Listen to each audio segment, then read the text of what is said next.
Mis queridos peregrinos, no es un sueño, estamos ya al pie del monte Sinaí y tenemos aquí a nuestras espaldas este maravilloso monasterio de Santa Catarina.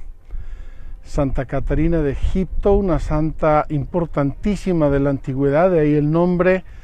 Es uno de los monasterios más antiguos del mundo que siguen en pie. Mañana vamos a verlo, vamos a visitarlo con calma, o pasado mañana, y vamos a tratar de hacerles un reportaje más delicado, más atento sobre este lugar maravilloso que pertenece a la Iglesia Ortodoxa. La Iglesia Ortodoxa ha sido en la línea histórica la que ha tenido siempre estos lugares.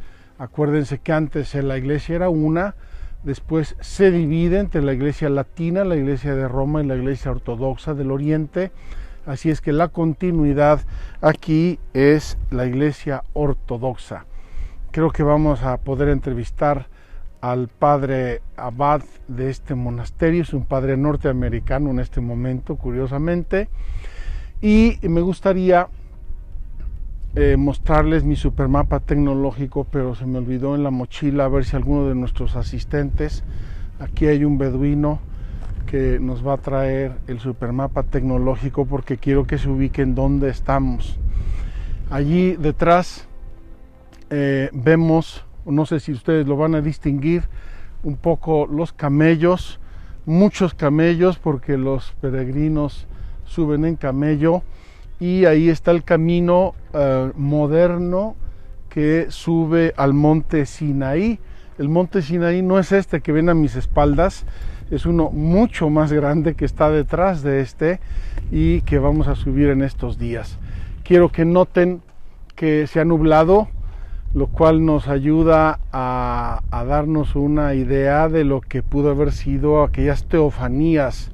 El monte cubierto de nubes, el monte relampagueando, el monte humeando de esta presencia misteriosa, teofánica de Dios, con lo cual Él mostraba su gloria y se hacía ver al pueblo y se hacía ver a Moisés. Vamos a prepararnos para nuestra última catequesis antes de entrar ya en los 10 mandamientos y de entrar al monasterio de Santa Catarina con ustedes. Nos va a dar muchísima alegría, muchísimo gusto. Vamos a ver mi supermapa tecnológico, a ver si acierto a encontrar la página adecuada. Vamos a ver dónde estamos. Aquí estamos perfectamente. Salimos del Cairo hace unos 4 o 5 días, ya no me acuerdo. Atravesamos aquí a Suez, aquí vimos el inicio del canal de Suez, luego bajamos un poco la península y nos quedamos por aquí. Estuvimos aquí 3 o 4 días, grabamos un poco programas en esta zona de la península del Sinaí, y hoy bajamos hasta aquí, monte Sinaí. Monte Sinaí, no se ve la punta de la península, pero estamos ya muy cerca de la punta de la península del Sinaí. Desde el mar, más o menos desde esta parte donde la carretera va hacia adentro, fuimos por una zona que espero haya quedado grabada en nuestros videos superautomáticos. Son valles excavados por el agua por millones de años, valles en el desierto, valles bastante planos que se van adentrando entre las montañas, y desde el mar hasta aquí estuvimos en una subida constante. No les puedo mostrar, pero aquí está haciendo mucho frío. Vengo bien cubierto debajo de mi túnica de Moisés modelo 2023 porque está haciendo mucho frío y tuve que cambiar mis sandalias porque las anteriores caminé tanto que se me rompieron. Entonces tengo ahora unas super sandalias de plástico. Ese es modelo 2023, no eran las de Moisés. Vamos a prepararnos y vamos a nuestra última catequesis antes de entrar a a los 10 mandamientos propiamente dichos.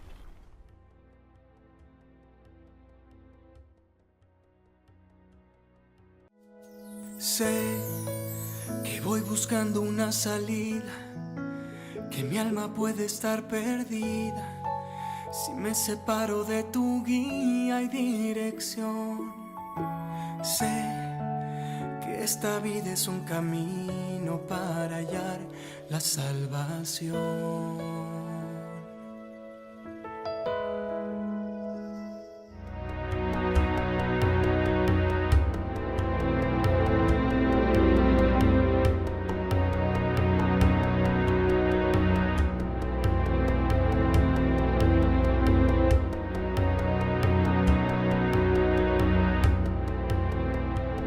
Aquí nos hemos posesionado de un rinconcito del monte para poder ver todo el tiempo el monasterio de Santa Catarina y poder así tener nuestras reflexiones bíblicas y nuestra catequesis. Hoy vamos a tener una reflexión bíblica importantísima y bellísima.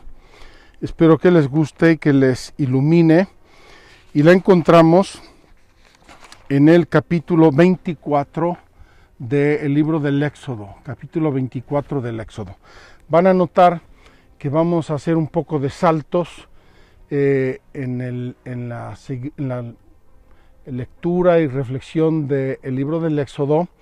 Y eso se debe a la última redacción del libro del Éxodo, que ya desde los autores sagrados hicieron inserciones, repitieron algunas cosas que consideraron importantes con ciertos desarrollos. En fin, el libro del Éxodo no es una narración perfectamente lineal y única, tuvo diversas versiones y diversas manos que intervinieron para su redacción final como nosotros la tenemos ahora y como nosotros creemos que es palabra de Dios. Vamos al libro 24 del Éxodo y se titula así: Ratificación de la alianza. La alianza fue una iniciativa de Dios. La alianza, como hemos venido ya diciendo, es uno de los grandes componentes teológicos y espirituales de todo el Pentateuco, y va a materializarse aquí en el monte Sinaí, y vamos a leer ahora cómo tuvo lugar esta ratificación de la alianza. Dijo a Moisés, dijo Yahvé: sube donde Yahvé, tú, Aarón, Nadab y Abiú, con 70 de los ancianos de Israel. Os postraréis desde lejos. Solo Moisés se acercará a Yahvé. Ellos no se acercarán, tampoco el pueblo subirá con ellos. Ya dijimos ayer cómo Dios nuestro Señor tuvo el cuidado de demarcar en el monte una zona profana, es decir, una zona no sagrada donde estuviera el pueblo, etcétera, y una zona sagrada, una zona donde Él quiso manifestarse con Moisés, hablar con él, y eso en algún sitio de este monte se realizó en aquel tiempo. Vino pues Moisés y refirió al pueblo todas las palabras de Yahvé y todas sus normas. Esto está en los 3 capítulos anteriores, los hemos saltado deliberadamente. Y todo el pueblo respondió a una voz: cumpliremos todas las palabras que ha dicho Yahvé. El pueblo asiente, el pueblo proclama su fidelidad y su aceptación de la alianza de Yahvé y dice: vamos a cumplir. La aceptación de la alianza por parte del pueblo es la obediencia. Dios manda, nosotros obedecemos. Dios manda por amor, Dios manda por fidelidad, Dios manda con su sabiduría infinita.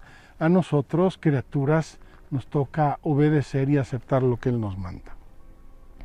Cumpliremos todas las palabras que ha dicho Yahvé. Entonces escribió Moisés todas las palabras de Yahvé, las escribió, sagrada escritura.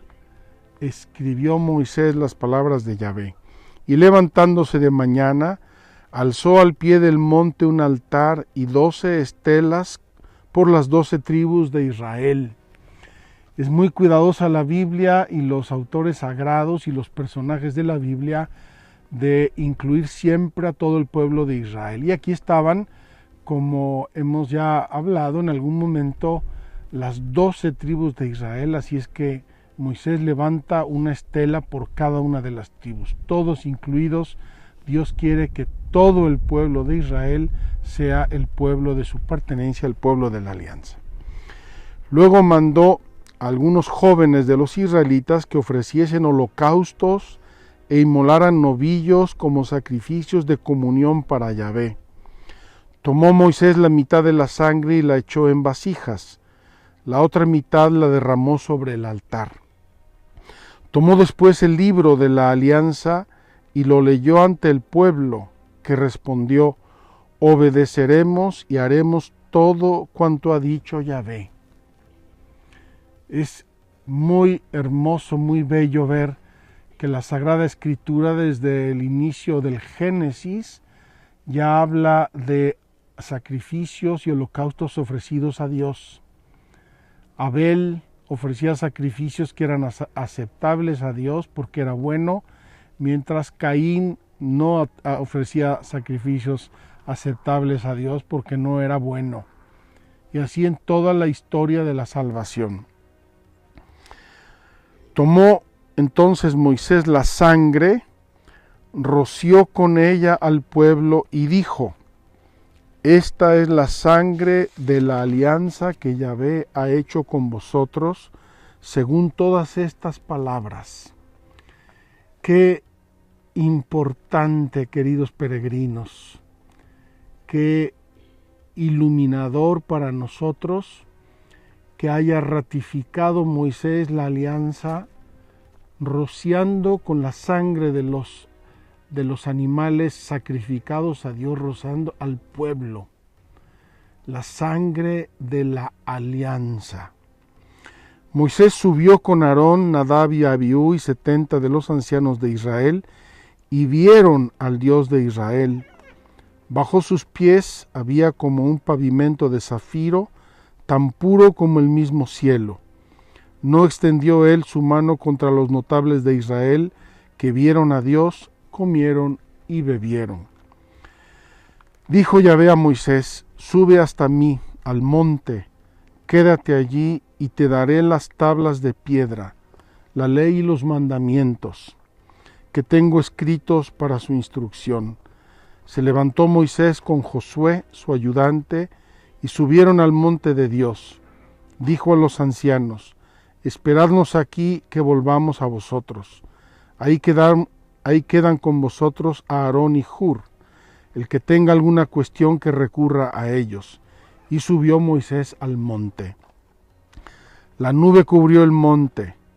La gloria de Yahvé descansó sobre el monte Sinaí, y la nube lo cubrió por 6 días. Al 7º día llamó Yahvé a Moisés de en medio de la nube. La gloria de Yahvé aparecía a la vista de los hijos de Israel como fuego devorador sobre la cumbre del monte. Moisés entró dentro de la nube y subió al monte. Y permaneció Moisés en el monte 40 días y 40 noches. Qué emoción, mis queridos peregrinos, leer esta parte de la Sagrada Escritura aquí donde ocurrieron estos hechos. Encontramos 2 mandamientos diversos, uno escrito por Moisés y el otro escrito personal y directamente por Dios en piedra. Y dice Yahvé: lo escrito para su instrucción, instruir, su educación, su crecimiento, para el desarrollo de su ser. Instrucción es todo aquello que nos construye, es todo aquello que nos edifica desde dentro. Y Yahvé Dios quiso darle a Moisés estos mandatos, estos ordenamientos, para que el pueblo pudiera construirse desde dentro, cada individuo en lo personal y el pueblo como tal. Pues bien, queridos hermanos, yo voy a dejarle aquí a nuestros camarógrafos que tomen un ratito este lugar y que nos ayuden a pensar en este momento de la historia sagrada. Cuando Moisés ratifica la alianza, cuando Moisés sacrifica carneros, machos cabríos y con su sangre rocía al pueblo, la sangre de la alianza. Fíjense qué hermoso que hasta el día de hoy el pueblo de Dios en la iglesia de Cristo sigue ofreciendo cotidianamente el sacrificio de la alianza nueva y eterna. Nueva y eterna, es decir, eterna. Eterna es que no tiene ni principio ni fin. Es una iniciativa de Dios nueva. ¿Nueva por qué? Porque se cumplió en la persona de Cristo de modo perfecto. La sangre de los machos cabríos y de los carneros en la antigüedad era una figura, era un símbolo que tendría su pleno cumplimiento en la sangre derramada por Jesucristo y ofrecida incruentamente en la última cena, estableciendo así la Santa Eucaristía. Vamos a reflexionar, vamos a pensar unos minutos en esta alianza y pensemos en nuestra alianza. Mi alianza. ¿De verdad he hecho yo una alianza con Dios? ¿De verdad me he encontrado con Dios en mi vida? Puedo decir que las puertas de mi casa tuvieron ya esa sangre del Cordero Pascual. Puedo decir que me he sentido yo liberado por Dios como se sintió el pueblo liberado de los egipcios. Y finalmente he aceptado a Dios como el Dios de mi liberación y el Dios que me enseña el camino de mi salvación y de mi santificación. Ojalá que estas preguntas, queridos hermanos, queridos peregrinos, nos ayuden a introducirnos, a reflexionar, para pasar así a nuestra última reflexión antes de entrar ya en los 10 mandamientos aquí en el monte Sinaí.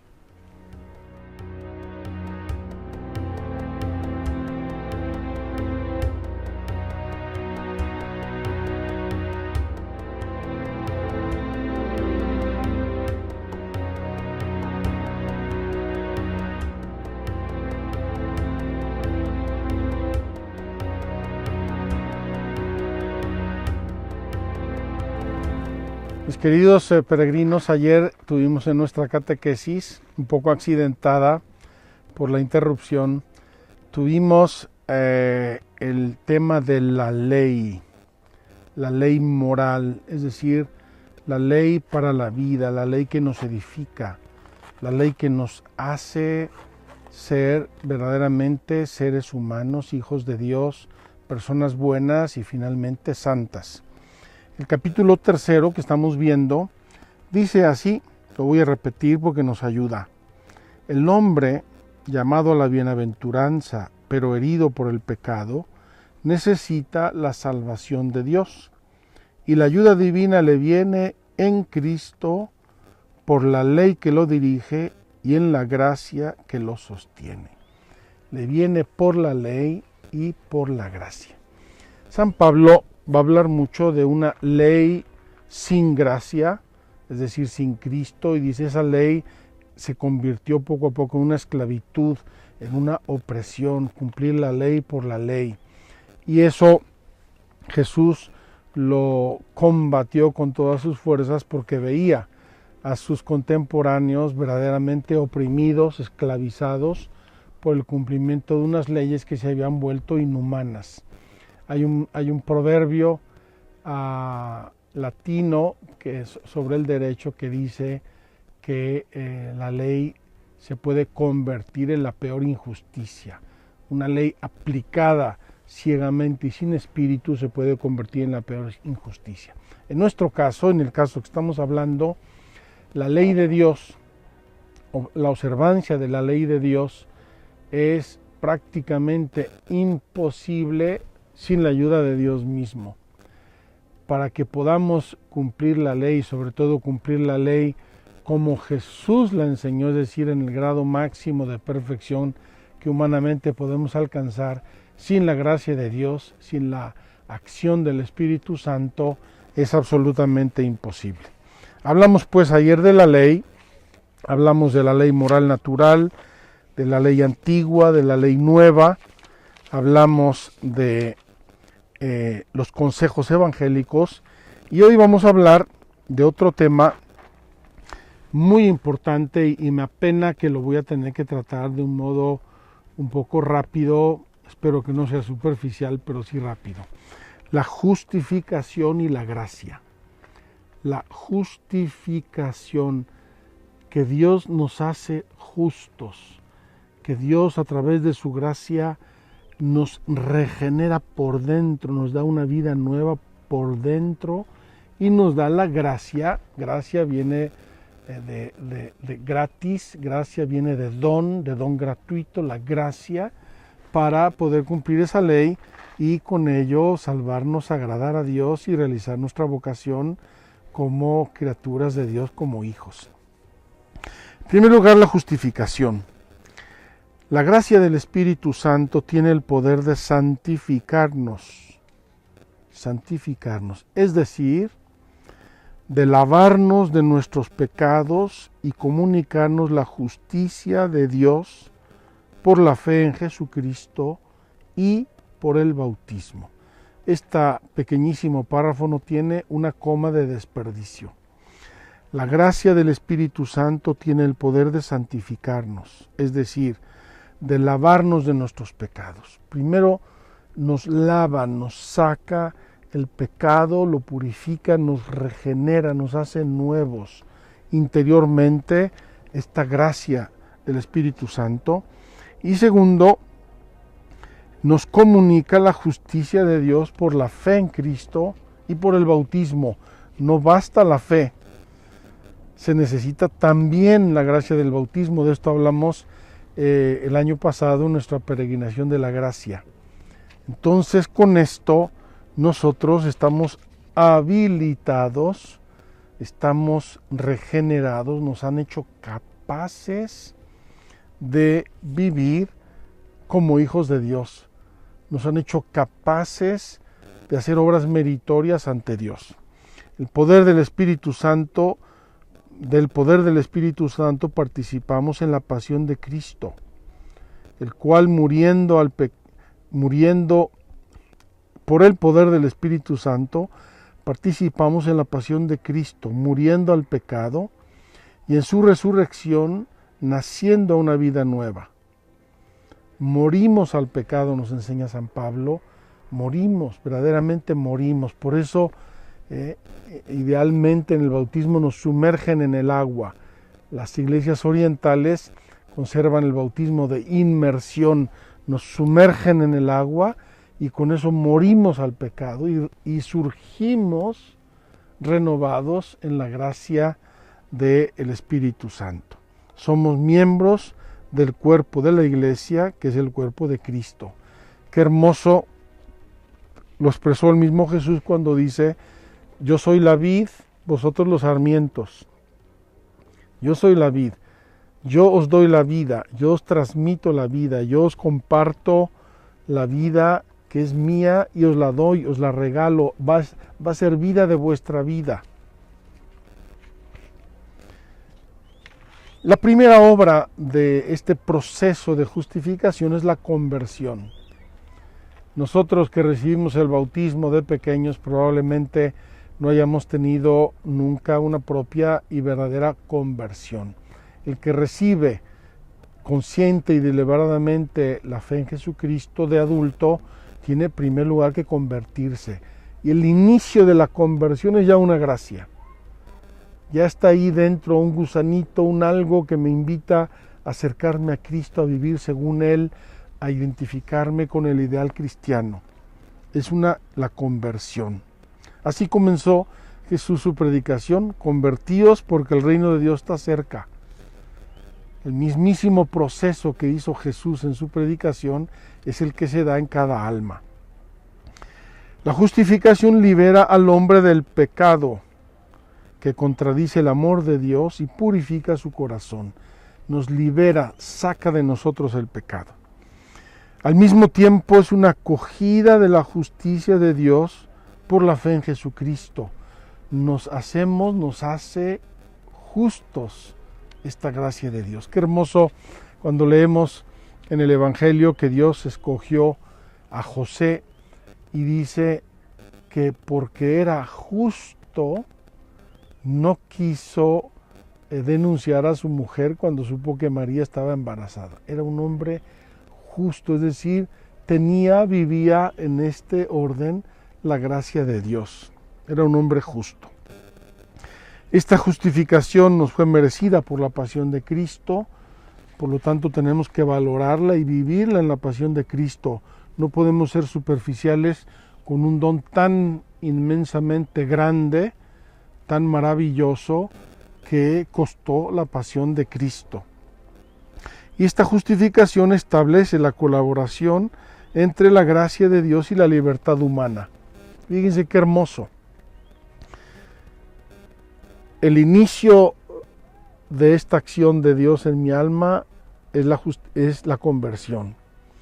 De la conversión y aceptando la gracia, aceptando a Cristo, aceptando el bautismo, paso a la justificación, y de la justificación paso a la colaboración con la gracia, es decir, mi alma, que inicialmente tenía las contradicciones del pecado y la rebeldía contra Dios, empieza a colaborar gustosamente con Dios. La gracia de Dios me hace querer ser santo, me lleva a querer ser santo, me lleva a querer agradar a Dios en lo que hago. Y la justificación es la obra más excelente del amor de Dios, que termina finalmente en la santificación. San Agustín tiene una frase muy importante que dice que la justificación de un alma es una obra de Dios más excelsa que el universo entero. Más excelsa que el universo entero. Es un don de Dios mismo al alma y la transforma, la adecua a Él, a su amor, a sus mandatos, a sus deseos, a su providencia. Después de la justificación, consideramos la gracia. Nuestra justificación es obra de la gracia. La gracia es el favor, el auxilio divino que Dios nos da para responder a su llamada.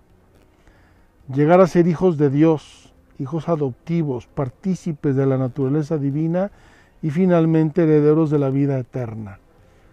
Esta es la gracia.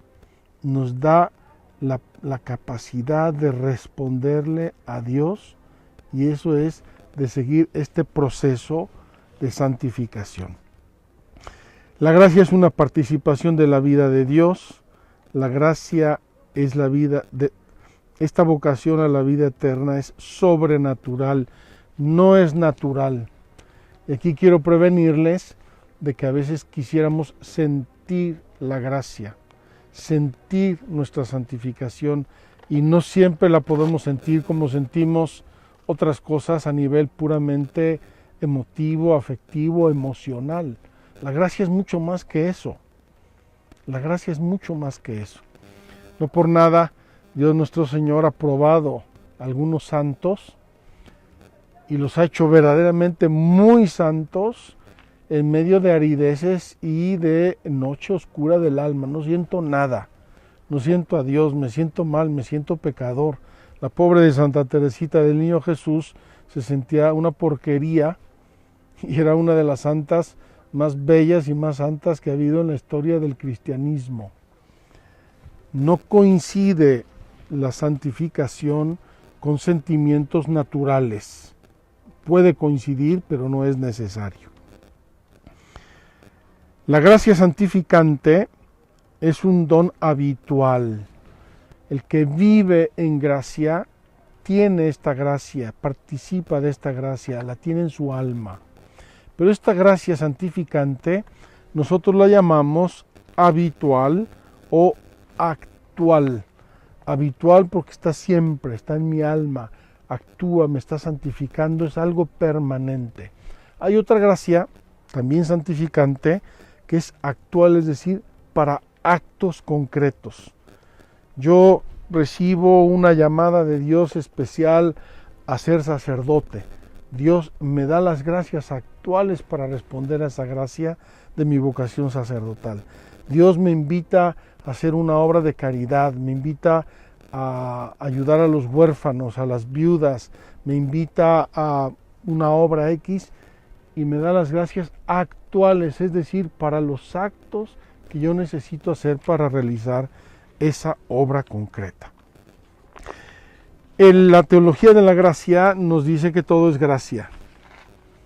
El inicio de nuestra conversión es una gracia, nuestra respuesta a la conversión es una gracia, el crecimiento es una gracia, es Dios nuestro Señor el que realiza esta grande obra, pero la realiza con nuestra libre participación.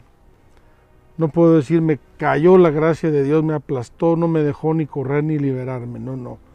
Dios nuestro Señor va como que dándonos acceso a nuevos momentos, a nuevos campos de la santificación, y para eso nos va pidiendo nuestro asentimiento libre.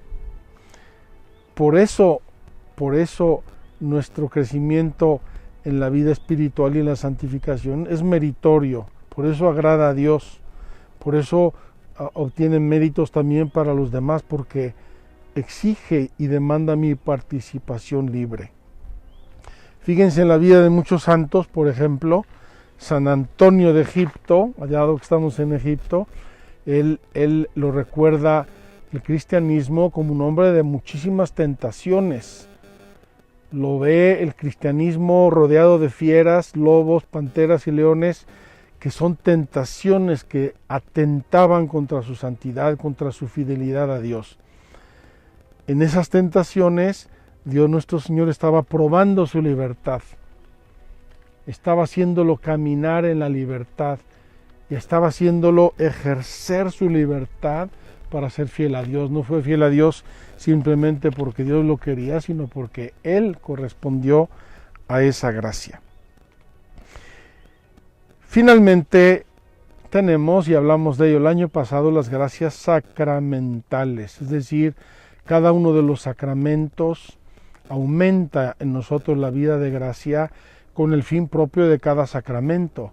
Ya hablamos de ello abundantemente el año pasado, ahora solamente lo menciono.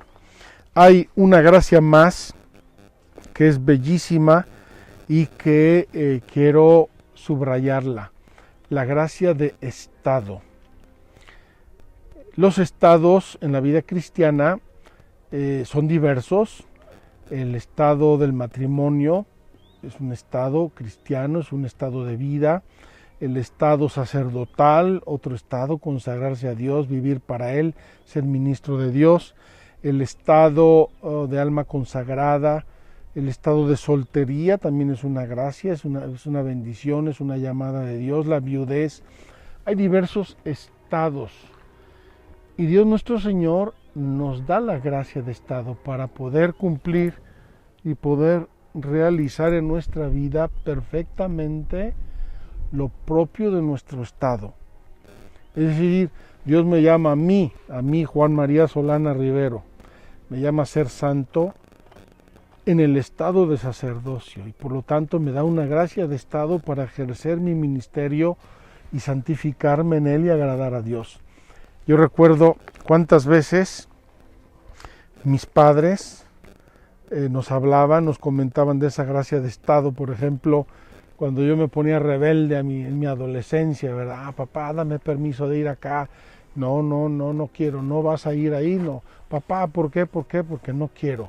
Y nos decía frecuentemente mi papá o mi mamá: hijo, acuérdate que Dios nos da una gracia de estado para ayudarles a ustedes a caminar mejor por el camino del bien. Si creo que no debes hacer esto es porque no lo debes hacer y no te voy a dar permiso. Recuerdo algunas veces en que mi padre me mandó a hacer cosas, a mi modo de ver, ridículas. Las vi ridículas entonces y también ahora. Pero quería ejercitarme en la obediencia. Es importantísimo que un joven no se olvide que tiene que obedecer a sus padres, no necesariamente porque le mandan cosas santísimas, preciosas y fáciles de hacer, sino porque es su padre, punto y basta, o porque es su madre. Esto obedece a una gracia de estado que Dios les da a los padres para la santificación y la buena guía de sus hijos. El tercer párrafo de este capítulo es el mérito. Vamos a ver qué nos dice. El término mérito designa en general la retribución debida por parte de una comunidad o una sociedad a la acción de uno de sus miembros, considerada como obra buena u obra mala, digna de recompensa o de sanción. El mérito corresponde a la virtud de la justicia conforme al principio de igualdad que la rige. Cuando una persona hace algo meritorio de algo, o de un premio o de un castigo. Dicen, oiga, a fulano lo castigaron, claro, se lo meritó, se lo mereció, hizo algo que requería, demandaba ese mérito. El mérito del hombre ante Dios en la vida cristiana proviene de que Dios ha dispuesto libremente asociar al hombre a la obra de su gracia. ¿Por qué nosotros hacemos obras meritorias? Porque las hacemos libremente, deliberadamente.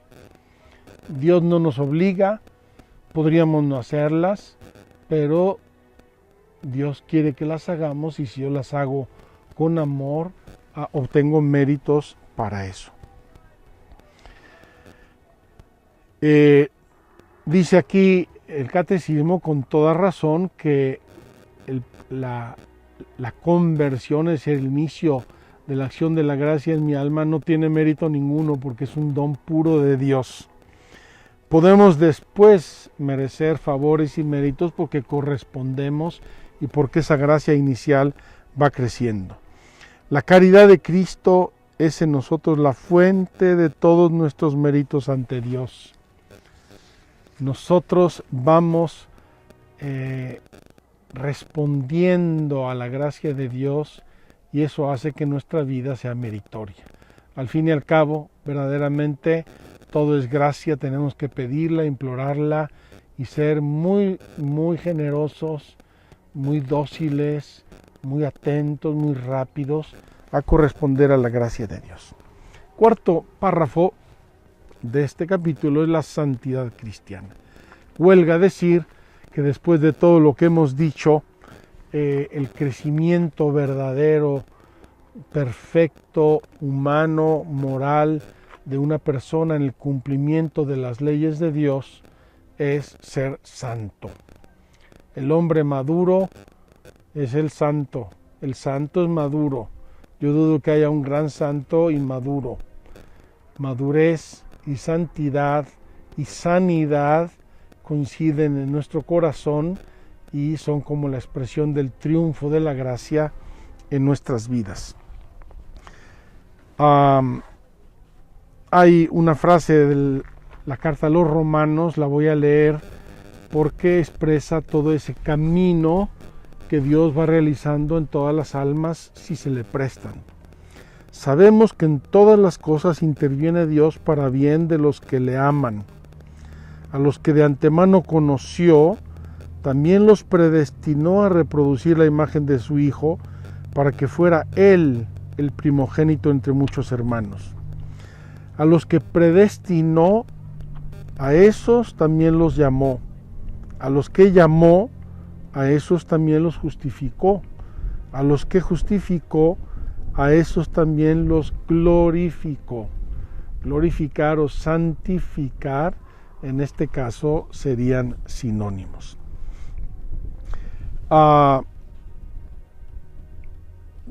Quedaría algo más que decir, lo voy a omitir porque quiero terminar por lo menos con una mención del artículo 3, la Iglesia Madre y Maestra. La Iglesia Madre y Maestra. Y aquí el Catecismo nos enseña en síntesis lo siguiente. Ya hemos dicho que el ser humano no puede vivir solo, aislado, ni llega al mundo solo, ni vive solo, ni se va solo de este mundo. Somos, por definición, unos seres sociales. Y eso lo hablamos también a propósito de la sociedad, la polis, y para nosotros creyentes, para nosotros católicos, eso tiene también un nombre, nuestra participación en la iglesia, en la asamblea de los creyentes.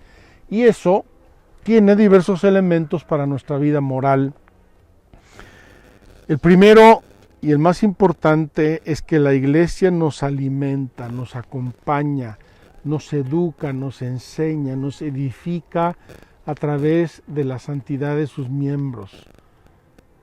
La iglesia nos recibe, nuestros padres nos reciben como un don de Dios, nos llevan a los sacramentos y la iglesia de mil modos va acompañando el caminar de todos sus hijos. Pero la vida moral, y aquí quiero hacerme un poco de hincapié, la vida moral del ser humano y del cristiano es un culto espiritual. ¿Cómo agrado yo a Dios con mi vida moral santa? Cuando yo mortifico mis miembros, cuando yo mortifico mi alma, mis malas tendencias por ser fiel a Dios, le estoy ofreciendo un culto espiritual. A veces se nos olvida esto, a veces pensamos que estar contentos con nosotros mismos es más que suficiente, pero no. Tenemos que agradar a Dios y le agradamos cuando somos fieles a nuestra conciencia y cuando vivimos los santos mandamientos.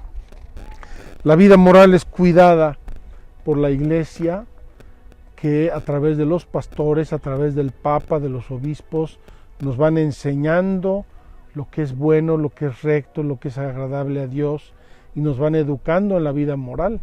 Yo recuerdo desde que era niño y recibí el catecismo, ya empezó mi crecimiento, mi vida moral, y luego siguió con mi educación católica en mi escuela, y luego con mi educación en el seminario, y finalmente mi formación teológica para poder realizar mi ministerio y educar a los demás.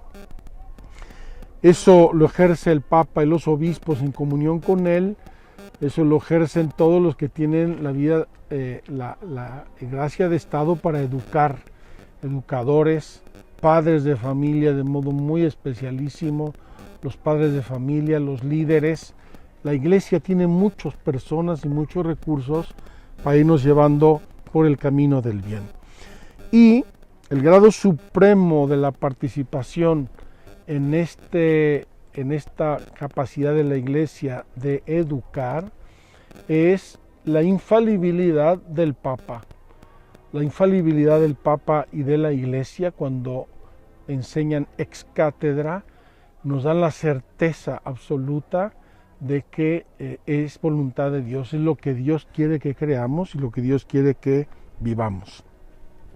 La Iglesia tiene obligación de proponer la ley natural, la Iglesia nos enseña los mandamientos, la Iglesia tiene también sus propios mandamientos para encauzar en nosotros nuestros deberes religiosos. Podríamos continuar una serie de elementos, pero veo que me estoy ya alargando. Voy a hablar sobre los mandamientos de la Iglesia y con esto terminamos por hoy, para entrar mañana ya en los mandamientos de la ley de Dios. Los mandamientos de la Iglesia se sitúan en la línea de una vida moral referida a la vida litúrgica y que se alimenta de ella. El carácter obligatorio de estas leyes positivas promulgadas por la autoridad eclesiástica tiene por fin garantizar a los fieles el mínimo indispensable en el espíritu de oración y en el esfuerzo moral, en el crecimiento del amor a Dios y del amor del prójimo. La Iglesia tiene que mandarnos cosas para que nuestra vida litúrgica y nuestra vida moral crezca. Fíjense que la Iglesia crece en sus hijos cuando la obedecen, y la Iglesia disminuye, afloja y se acaba por perder cuando sus hijos no obedecen. El tema bien claro y bien concreto, y perdonen que insista en esto, es el de la misa. La obligatoriedad de la misa no es ir a un lugar, estar ahí a regañadientes y salirse. La obligatoriedad de la misa es ir a alabar y adorar a Dios. Es abrir el corazón a la palabra de Dios. Es tener un descanso y un momento exclusivo para Dios. Nosotros que nos damos tanto tiempo para nosotros mismos, para descansar, hacer deporte, diversiones y multitud de cosas que nos interesan, a veces un poco hasta de modo caprichoso y egoísta, y a Dios no le dejamos tiempo ni espacio en nuestra vida. Ese Dios pintado en una pared no puede satisfacerme. ¿Por qué? ¿Porque no es Dios o porque no tiene la capacidad de satisfacerme? No, no me satisface porque yo lo he echado de mi vida. Y así, los mandamientos de la ley de Dios que voy a recordar. Primero, oír misa entera los domingos y fiestas de guardar. Oír misa entera los domingos y fiestas de guardar. Exige a los fieles que santifiquen el día en el cual se conmemora la resurrección del Señor y las fiestas litúrgicas principales. Que santifiquen el día, no que vayan a una iglesia y se metan aburridos. Segundo mandamiento, confesar los pecados al menos una vez al año. La Iglesia quisiera que no nos apartáramos excesivamente de la gracia de Dios y por lo tanto que por lo menos una vez al año volvamos al camino, por lo menos, si fuera más sería mejor. Tercer mandamiento, recibir el sacramento de la Eucaristía al menos por Pascua. Decía el catecismo cuando yo era niño, por Pascua Florida. Eso será en el hemisferio norte, en el hemisferio sur no creo que sea tan florida. Cuarto mandamiento, abstenerse de comer carne y ayunar en los días establecidos por la Iglesia. ¿Por qué? Para mantener una cierta mortificación y dominio del propio cuerpo. Importantísimo para poder mantenernos dentro de la vida moral. Y quinto, ayudar a las necesidades de la Iglesia. En esto tengo que decir que mucha gente me edifica profundamente, que son generosos con la Iglesia, les interesa su templo, sus santos, sus sacerdotes, el seminario de la Iglesia, de su diócesis, las vocaciones misioneras y así tantas y tantas obras a través de las cuales la Iglesia puede hacer el bien, puede continuar la extensión del reino de Dios en el mundo. Finalmente terminamos con esto, toda esta grande introducción a la vida moral para prepararnos ya a pasar los mandamientos. Hay un capitulito, un párrafo que se llama Vida moral y actividad misionera de la Iglesia. Aquí, queridos hermanos, una llamada muy grande a todos nosotros. La Iglesia reluce, transforma, santifica, crece, madura por la santidad de sus hijos. Y tristemente se retrae, se elimina y se pierde por el pecado y por el escándalo de sus hijos.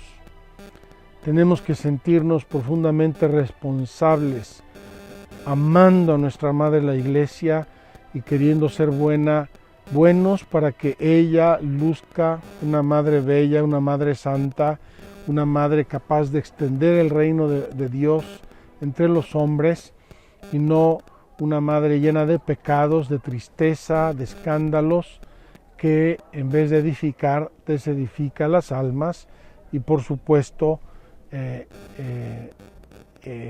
obstaculiza el crecimiento de la vida moral de las personas. Y tengo que decir eso porque es una realidad de la Iglesia, somos seres humanos, la Iglesia es una, santa, católica y apostólica, y a veces los enemigos de la Iglesia se jactan de difundir sus debilidades y sus defectos. Claro que un defecto de uno de sus hijos la entristece, le duele, la lastima, pero si además esos defectos son proclamados a diestra y siniestra y difundidos con mucha malicia y mucha perversidad, obviamente el escándalo que se hace es enorme. Queridos hermanos, terminamos aquí en Santa Catarina con el monte Sinaí a nuestras espaldas, toda esta grande introducción a la vida moral, la vida en Cristo, la vida del cristiano, y con esto nos disponemos para comenzar desde mañana nuestro recorrido de los 10 mandamientos. Que Dios les bendiga desde el Sinaí, únanse a nosotros, prepárense para renovar su propia alianza con Dios y que Dios los bendiga a todos. Muchas gracias.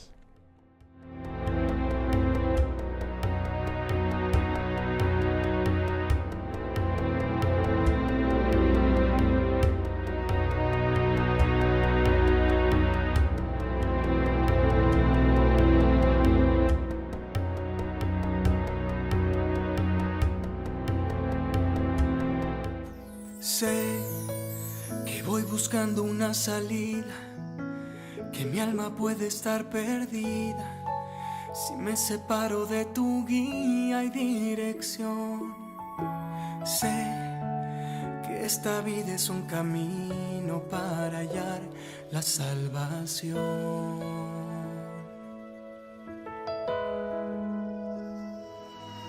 Sé que a veces he perdido el rumbo, que el miedo se hace más profundo, 40 años sin llegar a algún lugar.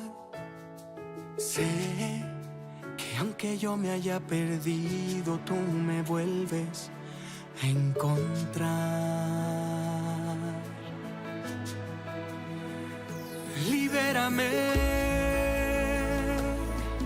en mi viaje, en mi camino, abre el mar, que mi pan por el desierto sea el maná, que es tu cuerpo. Y si te tengo nada más, me faltará. Libérame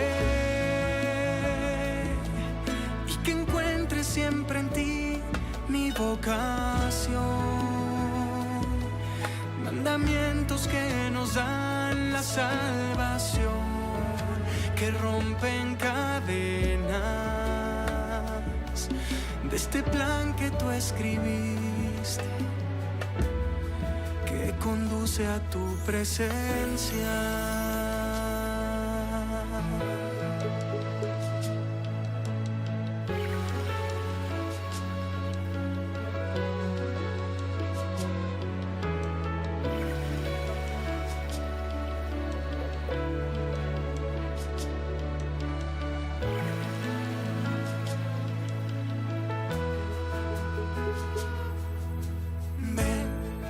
Seamos parte de esta alianza, dejar en Él nuestra confianza y que la fe pueda cambiar tu realidad.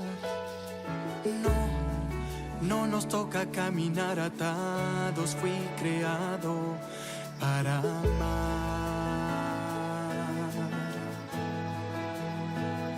Libérame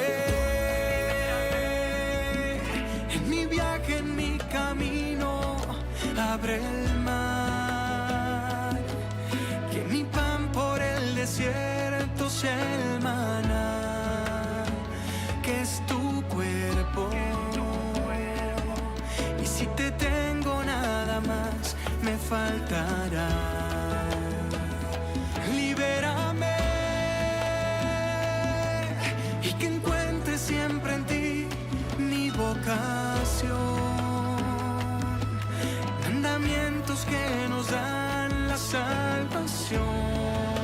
que rompen cadenas, de ese plan que tú escribiste, que conduce a tu presencia.